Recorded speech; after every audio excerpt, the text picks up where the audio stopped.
Welcome to a special episode of NeverEndingPanel.com. We're here at the book release party of The Unincorporated War, mine and my brother's, I don't even know if that grammar is correct, book, and we are doing something different. We're doing Never Ending Panel. Here we have a slew of terrific guests. To my left is Chase Masterson, star of Deep Space Nine and current star and producer of Yesterday Was a Lie. To her left is Larry Niven, five-time Hugo Award winner and a funny guy. To his left is Dr. Jerry Pournelle, genius guy, best-selling author, and one of the part of the most successful collaborative writing team in science fiction maybe ever. And to the left of Dr. Pournelle is Mel Gilden, who is an author of over 40 books, oh my goodness, for adult and children, 100 original TV scripts. He was a co-host for 5 years of the science fiction interview show Hour 25 on KPFK, and has the title to one of my favorite books, which is called Surfing Samurai Robots. And then to his left is, of course, my brother, Eitan Collin, co-founder, producer, whatever you want to call him, and fellow Duberhead. So tonight's topic is, how do you think current events affect the success of science fiction books, films, or shows? I open that question up to the panelists. Shall I start with Lucifer's Hammer? Absolutely. Lucifer's Hammer, the timing was nice. We got an idea from our editor and wrote an outline for a novel called Footfall. And when we turned that in, he said, stick with the impact, leave out the aliens. We turned the asteroid into a comet. We wrote a story of a giant meteoroid impact. Within not very long, there appeared in the publications a demonstration that the dinosaurs had been killed by a giant meteoroid impact. You were there at the AAAS meeting. And so was I, but you were in the room at the right point. I think Jerry said he was there with the dinosaurs, actually. This was, De Alvarez was doing a panel at the American Association for the Advancement of Science meeting, and he was talking about the dinosaur killer. And he looks out and he says, there he is, there's the guy who invented the dinosaur killer. Huh? He's Lucifer's Hammer. And so he promotes this thing in front of all these scientists, which was wonderful. I'd never met him before. My point was, just happened. Lucifer's Hammer came at the right time to become plausible before it had gone out of fashion. Yeah. We benefited tremendously from current events. I remember when Eitan and I were starting to write our book, and people were, and we said, "What is it about?" We said, "Well, it's an economic science fiction book," and they said, "Good luck with that." You know, the economy's boring. What could possibly go wrong? It's This a is challenge. after like 20 years of successful economy. Things have been going pretty good. It was Well, a major going problem. well. Our book actually came out in April 2008, pretty much at the height of the Great Recession. And there were scenes we wrote in like 2001, 2002 that were just supposed to be fiction. We didn't actually think our governments would do it. I know, and I'll just throw this to you, Chase. Science is becoming more squishy now, and I think, nothing is set in stone. So, I'm reminded from your movie also, I think, to a certain extent, James, your movie sort of represents also a sort of current event where things that we thought were, that's the way it is, that's the way it's always going to be. Not necessarily. There's lots of ways to look at this thing, and certainly with quantum physics and all of that, I think that probably represents to a certain extent too a current event, even though no one would think quantum physics or anything like that is a current event. I remember having our conversation where you're like, science isn't necessarily 1 + 1 = 2. I don't mean to get all Brave New World on you. Did we have a question out there in the audience? It looked like a hand went up. No. I think Mel's got some interesting notes. I want to hear him. Yeah, Mel's been hogging this whole panel. Yeah, Mel, let's have Mel speak. I've always been like that. It's, after being on the radio, I was thinking about what sort of. By the way, be careful hitting that thing because Don't hit Tim's the going crazy. Yeah. What sort of things that could happen that would sell a project? And I was thinking about 3 Mile Island and the China Syndrome in particular.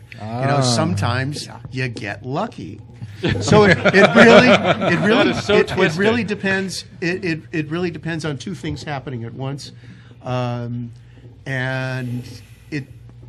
there's a lot of news in a newspaper, and unless there's a book that comes out while the news is happening, or unless the news happens while the book is there, none of this matters, because people are very forgetful. Unless they're reminded, every day forever, news gets old very fast. Right, right. Look, the elephant in the room is Avatar, which is a very green movie. Green is very in. Except for the people who are not Right, green. who are not green. They're sort of greenish, mauvish something. They're blue. So that's certainly a situation. Even though he started making that 10 years ago, green is very much in the forefront And he got now. lucky. And he really got lucky. got And lucky it on feels that. very, very timely. Sometimes you make your own luck. One could get a good conspiracy theory out of 3 Mile Island and the China Syndrome. It's you just a think the little people too who made fortuitous. the people Yeah. who made the movie had something to do with the Remember, actual? 3 Mile Island, there were 2 accidents caused by a man turning the wrong knob, and it was the same man both times. So you think Hollywood paid him off? That's what I think. I don't, Sometimes. but I think it was the most. The problem is that what's luck for some people is not luck for others. I Oh, think well, 3 yeah, Mile that's definitely Island true, yeah. was probably lucky for the authors and the producers of the movie, and it may have been the most unlucky event in the history of the human race as far as human progress is concerned. As you see, I am no enemy of nuclear power. I think that that's the green power we need, and 3 Mile Island was essentially the most expensive test to destruction experiment ever done, and the result of it was what? 3 people got sent home for exceeding the badge radiation limits on their badges, and nobody outside the perimeter was harmed at all. And yet, it pretty well stopped the nuclear power industry. So it wasn't a terribly lucky event for you and me, but it certainly was for the authors. Ed? Wait. You got to wait for Michelle and microphone. Yeah, Chernobyl didn't help either. But Chernobyl was Oh, keep on bringing that up too. Chernobyl was a military reactor in which they were making power for the Chernobyl reactor is a positive void reactor. Ed Teller saw to it, written in the public law of the United States, you can never license a positive void reactor in the United States. It can't be done. It was built into the law. It's quite a different design from the 3 Mile Island. The 3 Mile Island was designed to fail safe, and by God it did. It was a $3 billion disaster for the investors, but nobody got hurt. During 3 Mile Island, 11 coal miners were killed in a mine accident, and 12 people were killed by a coal train running them over at a railroad crossing. That didn't make the news. Him smart. Yes, Gary. I'll ask as authors, would you capitalize on current events to write a book, or would you just follow your heart and write whatever you want? Well, it's always dangerous to do that, I'll tell you, because by the time you get it published and out, it's so far beyond you. Eitan and I had Oprah Winfrey as the first black president, and just managed to stop the presses before President Obama got in. We thought we were being particularly clever, and nobody saw it coming. So that's a dangerous thing to try to do. In our Predicting the case, future we're is too almost slow. as hard as predicting the past. What's topical today is gone tomorrow. Yeah, absolutely. I never follow topical. And we're not fast enough. There are people who can produce a book in 30 to 60 days and get in on such events, and they sometimes make bestseller lists doing it. I can't do that. Yes, Chase. I think the best writers that I know don't really care about that. They just write from their hearts again, and they really write what's on their mind and what they want to say. And unfortunately, sometimes it does happen that current events, either man-made or natural disasters, do conflict with that and end up broaching a subject that the public really doesn't want to hear at that time. In times of political or economic turmoil, the public really wants lighter fare.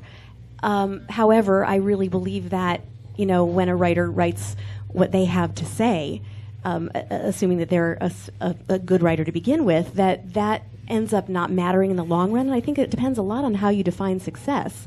The question is, how does it affect the success of these properties? And I think success sometimes doesn't show up at first. I think that a lot of projects take a little while for the public to catch on. Donnie Darko was released on September 11th, 2001, and tanked at the box office, and it's a phenomenal film, and it only became discovered, then it was given a new theatrical release, and it did, a zillion times better. So yeah, that happens too. That's all. Yeah. Thank you. Well, I thank you very much for being with us on this special episode of That's all we have NeverEndingPanel.com. time.